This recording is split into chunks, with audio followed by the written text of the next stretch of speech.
Well, hey there guys, and welcome back. On this week's show, we're doing an HVLP spray gun tutorial.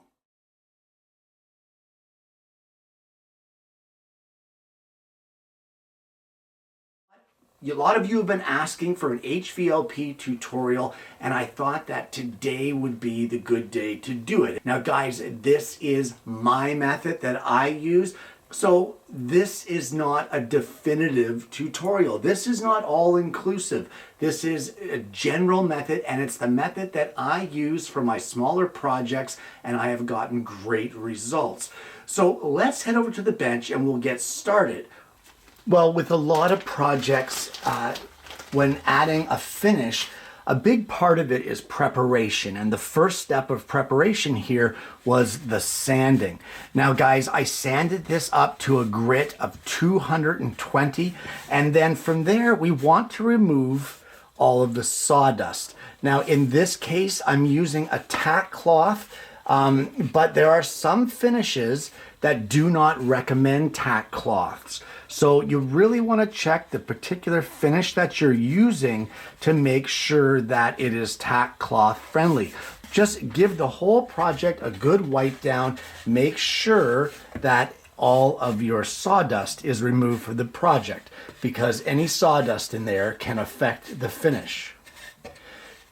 Now at this point, I like to have latex gloves for this step because the first coat actually does not involve anything to do with the HVLP sprayer, and that is my preference. I'm going to get into why in just a little bit.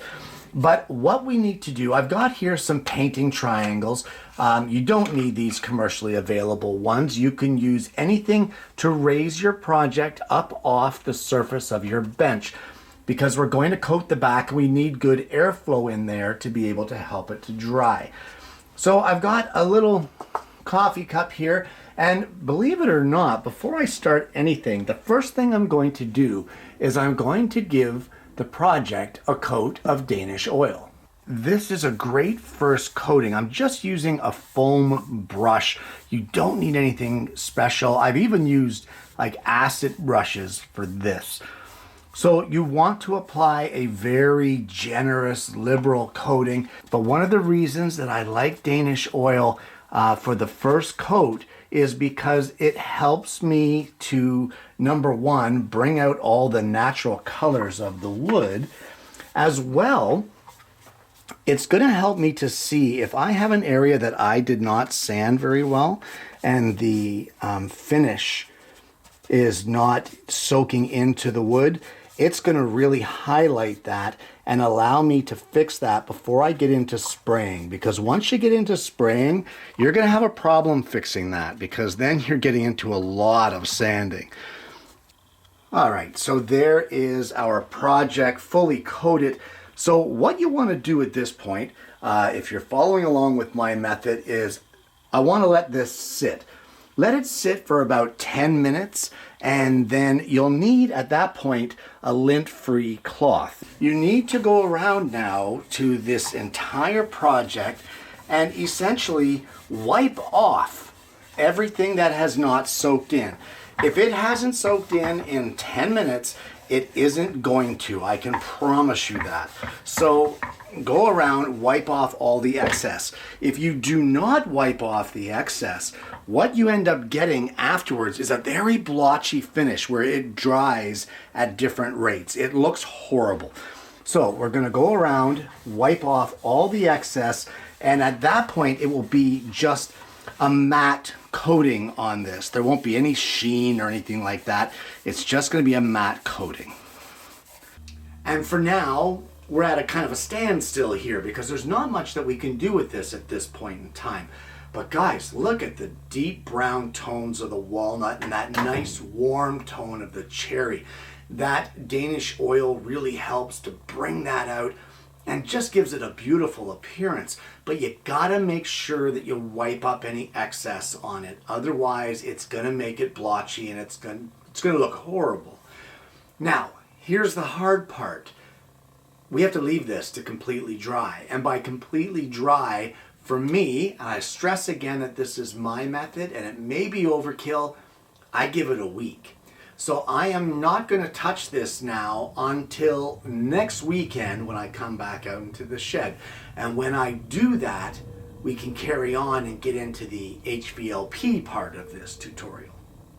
So I have one of these for here in the shop. It's a Wagner spray shelter, and it's a very small, compact unit. It takes up no room in the shop. It sets up extremely easily, and it holds a 20 by 20 inch filter in the back.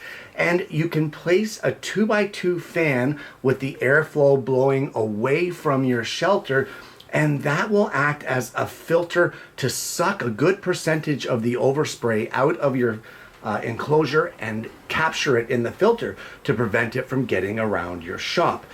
I also like to have a turntable, a finishing turntable inside the shelter so that I don't have to physically work around the project or spin the project manually. I like to be able to just turn it. And I have these plywood circles that sit on top that I can have multiple projects sitting on a turntable on the plywood. I can just remove the plywood, replace it with another one, and finish a second project.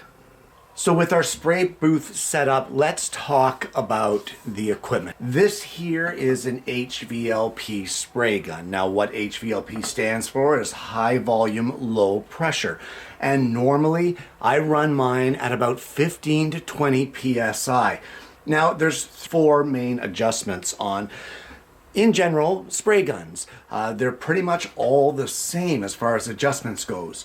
Down here at the bottom, this little knob here, this is airflow. This controls the pressure in your gun. Now for me, I actually prefer to use an external regulator on mine. It's just the way I like to do it. But if you don't have an external regulator, this bottom knob right here, this is for airflow.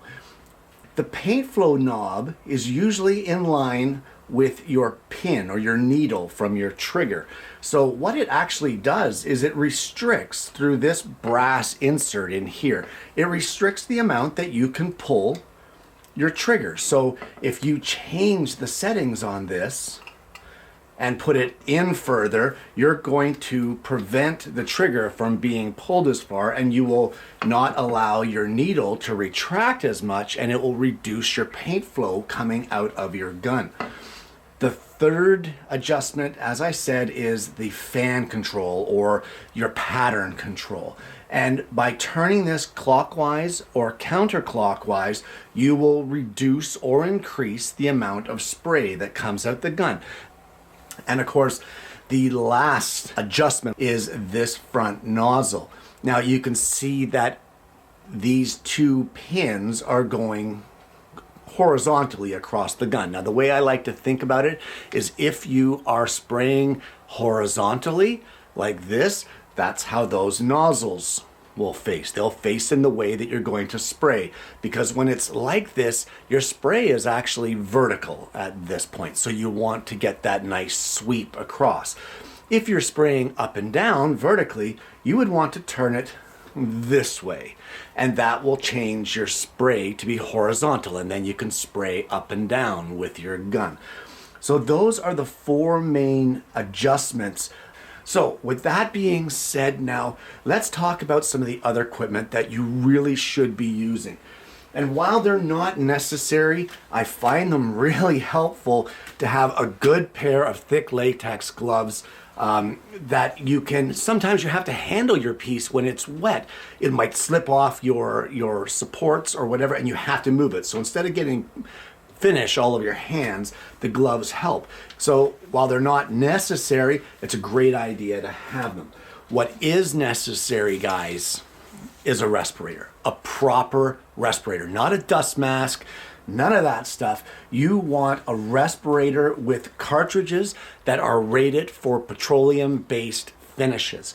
And here's the way you can tell if you have the right unit or the right cartridges on your respirator or your mask. If you can smell the finish, then you're ingesting it. That's all there is to it. If you can smell it, you're ingesting it. If you are spraying finishes in your shop or in your garage or wherever, if you cannot smell them with your mask on, then your cartridges are doing their job. They're keeping that out of your lungs. They're keeping it out of your respiratory. So that's a good, easy check. Also, if you have a beard, this isn't going to do you much good. It'll do a little bit of good, but you won't get the seal that you require around the outside, around your nose, cheeks, and chin area to properly seal that in so that the vapors are not getting inside. These vapors are very minuscule and they can get in the tiniest little areas. So if you are not clean shaven, you're not getting the full use out of your mask that you could. Okay, so that's enough about the equipment for now. Let's get this gun set up, and you know what, let me show you the finish that I like to use. Now the finish that I like to use for my HVLP is a water-based varnish in a satin finish. I don't like my projects to be too shiny, so I prefer the really nice glow that a satin finish gives. By using water-based varnish, it is already thin enough that you don't have to thin it when running through your sprayer. If you're using a petroleum-based finish or an oil-based finish, we'll call it, you need to thin it. If you're spraying something like paint, an oil-based paint that's usually very thick and gloppy, you need to thin it with paint thinners to allow it to flow through the paint gun. If you don't thin it till just above the consistency of water, you will clog your gun and it's not going to work. So the water-based varnish prevents having to do any of the thinning. And no matter what finish you use, guys, especially with water-based, don't shake it. It's not a martini. Don't shake your finish. Stir it. Because if you shake it, you're going to introduce microscopic bubbles and air bubbles into your finish, and it can cause you some problems. So what I like to do is I like to use one of these paint stirrers in my cordless drill on low speed, and I can just sit at my bench and very carefully and methodically go around the container and get it fully mixed. Now, one of the disadvantages of using a water-based finish is that it can and will raise the grain drastically on the first and sometimes the second coat.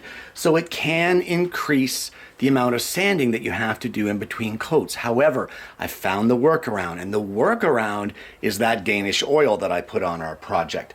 The Danish oil will seal it completely all the way around and prevent the water-based finish from soaking too deeply into our project and raising the grain.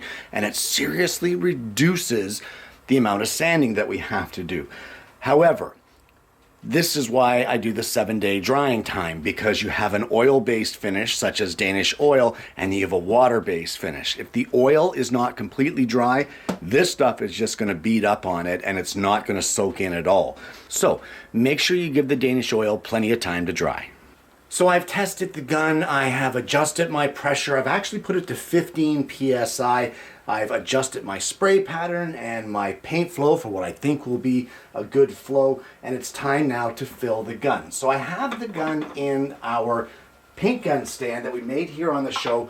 This thing has been an absolute godsend, freeing up your hands to be able to do things like fill your reservoir. Now, some guys like to pick up their can and pour it in. I don't like to do that because it gets your finish all around the rim here and you never really seem to get a good seal after that, no matter how much you clean it. So I use a ladle that I got from the dollar store. Now guys, regardless of what finish you're using, and regardless, even if it's a brand new can of finish, get yourself some paint filters and filter your finish, because you never know when something may have fallen in and will cause you problems when it tries to go through the nozzle of your paint gun. It will clog it. And when it clogs it, I'm telling you, you are going to have a mess. For the price of these cheap paint filters, I mean, they are worth their weight in gold to take out any of the impurities or any of the little chunks that may have fallen in if you're reusing a can. So let me get this reservoir filled up and we can carry on. Now, I don't know if the camera is going to pick it up, but after filtering, there are all kinds of little black specks here in the filter. Hopefully you can see one there. These are things that would have gotten into your paint gun had you not filtered. It's not good for the equipment. It's not good for your finish. Now, when spraying your project, most spray guns, most are double action. You pull the trigger part way and you just get airflow. You pull it to the second stage and you'll get paint flow. So what I like to do is an even flow from right to left or left to right and overlapping my sprays by about 50%. You don't want to go crazy. The object with HVLP is a very thin coat, multiple coats. In this case, I think I'm going to go for 4 coats on this. So what I want to do is spray across once, come back again, overlapping my spray, and then rotate it to the next section of this particular project. What you want to be careful with is don't spray too much. Don't think, oh geez, I missed that spot, and give it another little blast. If you end up with runs in this, you're going to have issues. So let's get this first coat sprayed onto this project, and then I'll show you what to do with your gun in between your coats. Now, there are a lot of people that say that you need to clean that nozzle out, that front nozzle, with every coating. I don't buy into that. I think that is a waste of time. So what I like to do, and it has worked for me very well, is I take the nozzle off, now that I've got the first coat on, and I dunk it, in this case, in a container of clean water, and I let it sit in there.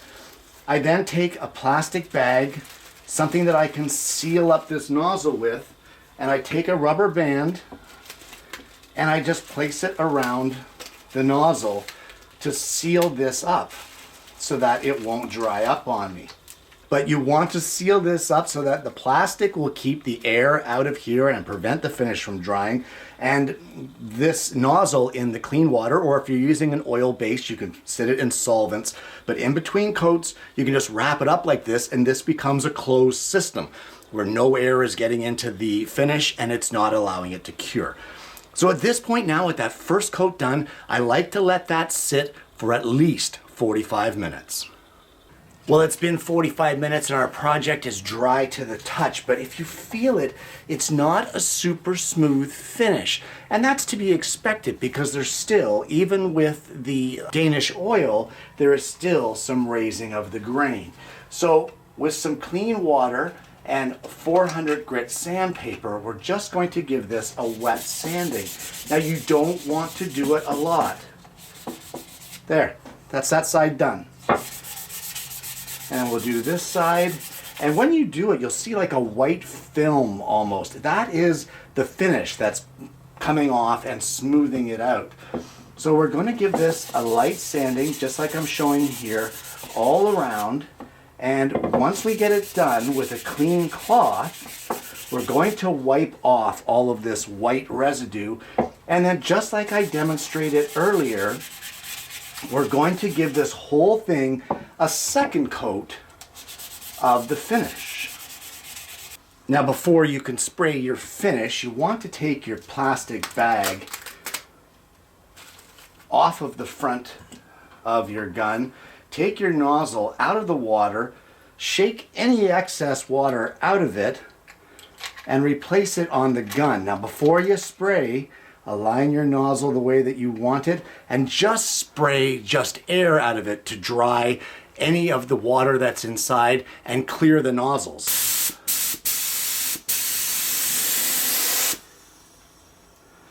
Okay, and now we can give it a wipe and we can apply our second coat. And once you're done with that coat, you can take the nozzle off, place it in water, and then place that bag over the front end of your spray gun, securing it with an elastic band to keep the system contained and keep the air out and prevent your finish from drying and your nozzle from drying. Guys, the process repeats from here. Wait another 45 minutes, another wet sanding, wipe it down, give it a third coat. Wait another 45 minutes, another light sanding, a wet sanding, wipe it down, and give it the fourth coat. And at the end of the fourth coat, you should have an incredible finish. So I'm going to see you at the end of that fourth coat. I may do a fifth. It all depends on how it looks at the end of the fourth. So add finishes, sanding in between coats as much as you like, and I'll see you at the end. Guys, once you're done your spraying and you're happy with it, we put 4 coats on our project today, but all of the finish that you didn't use, you can now pour this back into your original container and it's usable for another day. So a very important step now that you really do not skip this step. It's so important, and that is a full cleaning of your gun. So I'm going to place a bunch of clean water into this gun. I'm going to spray it out just to clean some of the inside. Then we're going to take it inside. I'm going to completely strip the gun down, take it completely apart, clean all of the pieces and dry them and put them back together. Once you're done and all the pieces are back together, you want to lubricate your moving parts. So I like to put a little drop of 3-in-1 oil just in here and here, just a light machine oil, a little bit here in this piston just to keep that smooth and moving well. So oil up your gun and then you can put it back into storage. And that is basically all there is to HVLP, guys. But let's have a look at the results. And there you have it. HVLP finishing for your projects. Guys, I can't stress enough that this method that I've shown you today is mine. This is just the way that I do it, and that there are more than one way to do it. If you have a different method than you follow, by all means use it. If it works for you and it's not broken, then why bother fixing it? But there's always something that we can take away from this. If you're used to using, say, petroleum-based finishes, then maybe a water-based finish is something you can try. And the little trick of using a little bit of Danish oil to seal it to avoid excess grain racing when using a water-based finish, that might be a great tip for you. Maybe you've never filtered your stuff before and you can't figure out why it is that your nozzle is clogging. Maybe you're going through the whole ordeal of cleaning out your nozzle and that sort of thing after every coat, which can become very, very tedious. Maybe you're not sanding between your coats. Who knows? But whatever it is that you're doing for your finishing, you can't really go wrong with HVLP as long as you follow certain steps or certain secrets, let's say. And that is stir, don't shake. You want to make sure that nozzle is kept clean. You want to make sure that you filter your finish before you put it into your gun. And as well, guys, thin overlapping layers. Once you get runs, you're into problems. So don't get into that. Thin overlapping layers. If you miss it on the first pass, you'll get it on the second pass. So don't worry about it. Give it that light wet sanding in between coats. And I say wet sanding because with that wet sandpaper at 400 grit, it gives a nice smooth finish. It just takes away those raised grains and the few imperfections in the finish. Maybe you got a little piece of dust in there or what have you. That's going to take it away and give you that crisp, clean, smooth, satin, flawless finish like what we have on here. Guys, this finish brought our shelf from last week's show to a whole new level, and well, you know what? This is a great project, and I hope you're going to give HVLP a try for yourself, because although it can be intimidating, guys, I think you'll surprise yourself at exactly how easy it is to get this kind of a finish. Guys, I want to thank you so much for tuning in this week. I want to thank you for the suggestion and sending in your emails and your messages asking for an HVLP tutorial. I hope you've enjoyed it, and I hope that the tutorial didn't disappoint. If you haven't already, please consider liking and subscribing to the channel. You click that bell and then you're not going to miss the notifications of future episodes of the program. Guys, I hope that you've enjoyed the tutorial today. I hope you're going to give this method a try for yourself and your own woodworking projects at home.